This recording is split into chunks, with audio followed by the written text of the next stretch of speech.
Bonsoir Victor Wembanyama. Bonsoir, merci beaucoup d'être à Paris. Merci d'avoir accepté notre invitation. On l'a vu à l'instant, partout où vous passez, vous déchaînez les passions, vous remuez les foules. Est-ce que vous avez compris pourquoi? Bonsoir Gilles. Oui, c'est... je le devine, bien sûr, et je le ressens un peu en souvenir de moi il y a quelques années. Eh ouais, quand vous étiez là, le Chennai, Nanterre, on a vu, c'était chez vous, hein?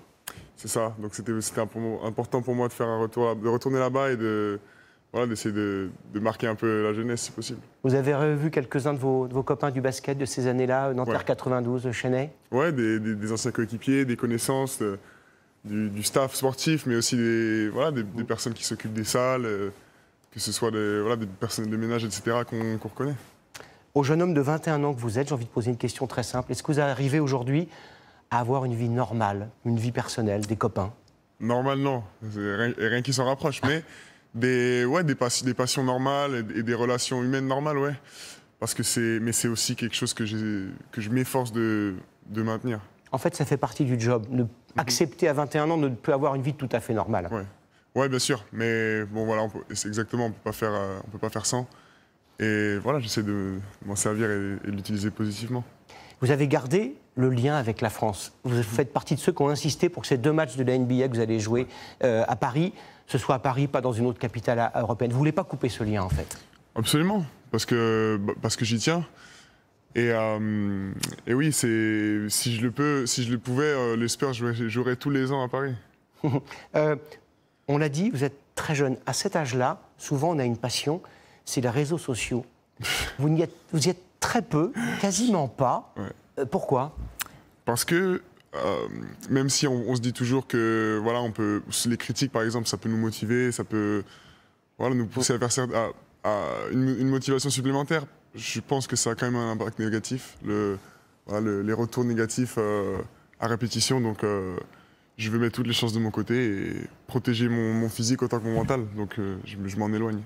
Les grandes stars du sport, quelquefois, on les voit dans des boîtes de nuit, dans des restaurants, sur des yachts. Et alors vous, quand on regarde ce que vous faites quand vous ne jouez pas au basket, on vous voit à Manhattan, à New York, en train de jouer aux échecs avec des inconnus. On vous voit en avion en train de lire, de dessiner.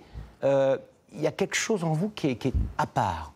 Ouais, j'espère que c'est le cas. Et je trouve que c'est malheureusement le cas pour beaucoup de personnalités, de sportifs qui s'éloignent de cette simplicité. Et vous restez simple, et vous avez d'autres passions que le basket. C'est ça qui est intéressant. Ouais. Et ces passions, les passions, vous ne les avez pas perdues. Dessiner, lire. Vous avez créé un club de lecture au sein des San Antonio Spurs, c'est ça? Un petit peu, j'y participe, je peux pas dire que je l'ai créé, mais oui, bien sûr, c'est quelque chose, avec les vétérans de mon équipe, on essaie de montrer un peu cette passion aux autres. Le but, c'est quoi? C'est de sortir de la bulle. Ouais. Vous êtes protégé, vous êtes escorté, vous avez une vie d'athlète hyper professionnelle.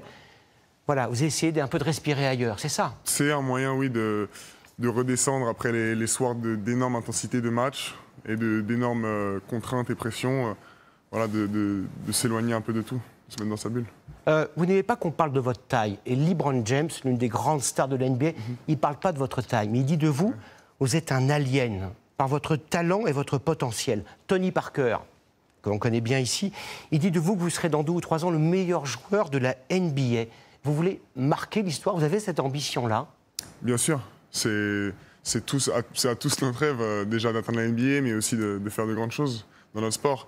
Mais la manière dont j'approche les choses, c'est en essayant de faire de grandes choses jour après jour. Voilà, déjà d'être le meilleur sur ces 24 heures-là, le meilleur dans la récupération, le meilleur dans l'entraînement. Et c'est brique après brique qu'on construit une maison. Un jour, ici, à votre place, il y avait Kylian Mbappé. Je vais poser une question très simple. Est-ce que vous avez l'ambition de changer et de marquer l'histoire du sport? Il a répondu oui. Vous répondez oui, vous aussi? Marquer l'histoire du sport? Oui, bien sûr. La marquer par des exploits sportifs, j'espère, par des résultats, bien entendu, mais aussi parce que c'est développer le sport et le basket, notamment en France, c'est une de mes ambitions et un projet qui me tient à cœur.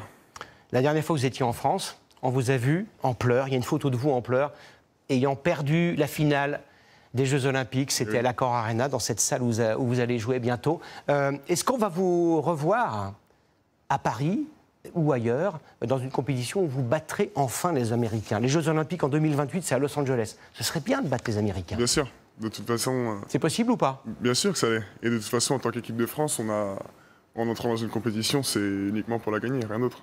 Grâce à vous, peut-être. J'espère jouer ma part, en tout cas. Ça marque l'histoire, en tout cas. Mais, merci beaucoup. On vous donne rendez-vous en 2028, peut-être même avant. Hein. J'espère, il faut se qualifier d'abord. Vous le ferez. Merci beaucoup, Victor Wembanyama. Merci d'avoir accepté de répondre à nos questions. Bonne chance pour vos 2 prochains matchs.